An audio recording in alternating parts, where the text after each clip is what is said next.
Imagine a multinational corporation today deciding it wants better profit margins, so it buys its own infantry, overthrows a foreign government, and starts collecting taxes from millions of people.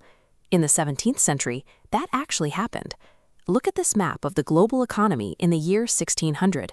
Spain and Portugal completely controlled the sea routes around Africa, locking down the highly lucrative Asian market. England was trapped on the outside looking in, cut off from the global supply of spices, silk, and cotton that were driving European wealth.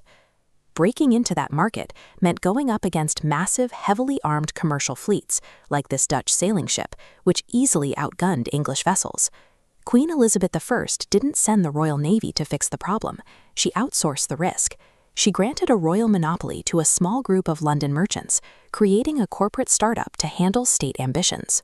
Over the next 2 centuries, those merchants leveraged their monopoly to cross the line from trading goods to conquering an entire subcontinent.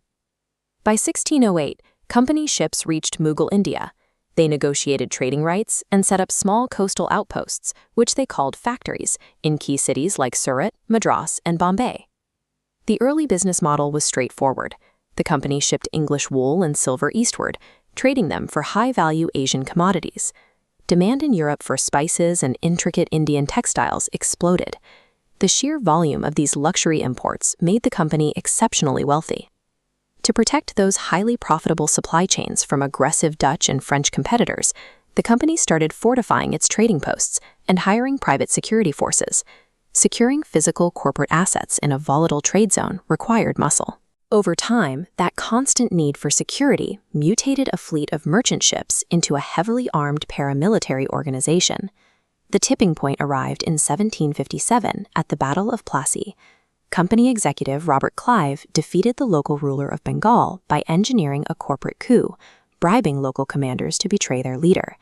This split-screen flowchart shows the critical shift that happened 8 years later. The weakened Mughal emperor officially granted the company the Diwani, the legal right to collect taxes directly from citizens across Bengal, Bihar, and Orissa. The math of this arrangement was devastating. Instead of importing silver to buy Indian goods, the company used that exact tax money to purchase goods for export. By extracting local revenue, the East India Company had executed the ultimate hostile takeover, installing itself as a sovereign, unaccountable government. With a virtually infinite stream of tax revenue, the company funded aggressive military campaigns across the subcontinent, systematically defeating powerful regional states like Mysore and the Maratha Empire. They reorganized the local economy entirely around profit maximization. They dismantled traditional industries and forced local farmers to grow highly lucrative cash crops instead of food. This trade map details one of their most aggressive ventures, cultivating Indian opium to illegally traffic into China. They used the opium profits to buy Chinese tea, which they shipped back to Britain, a massive narco-trafficking operation that eventually triggered the Opium Wars. These extractive policies decimated local populations. When farmers abandon grain for indigo and opium, and a foreign corporation extracts maximum taxes regardless of the harvest, food security collapses.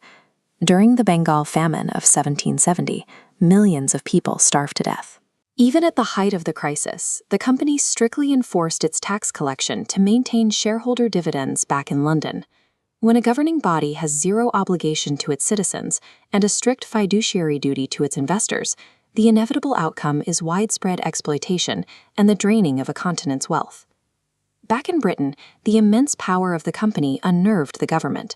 Realizing it was entirely too big to fail, Parliament began passing a series of acts attempting to rein in corporate control. But the tension broke on the ground. Decades of heady taxation, cultural intrusion, and military grievances ignited the Indian Rebellion of 1857, a massive, violent uprising against corporate rule. Deposed royalty and local elites rallied around figures like the elderly Bahadur Shah II, attempting to restore the former Mughal authority and drive the company out. British forces eventually crushed the uprising, but the conflict proved a single point clearly. A private corporation could not subjugate an entire subcontinent without facing immense, unmanageable blowback. Parliament stepped in with the ultimate bailout. The Government of India Act of 1858 abolished the company's rule entirely, transferring total control over India directly to the British Crown. This marked the beginning of the British Raj. The state centralized the administration and built out massive infrastructure, expanding on the foundations the corporation had laid. The East India Company itself lingered for a few more years as a hollow shell, managing a dwindling pension fund before quietly dissolving in 1874. It leaves behind a complex legacy. It laid the groundwork for modern global trade, yet it stands as history's starkest warning of what happens when the relentless pursuit of profit is backed by military force and zero democratic accountability.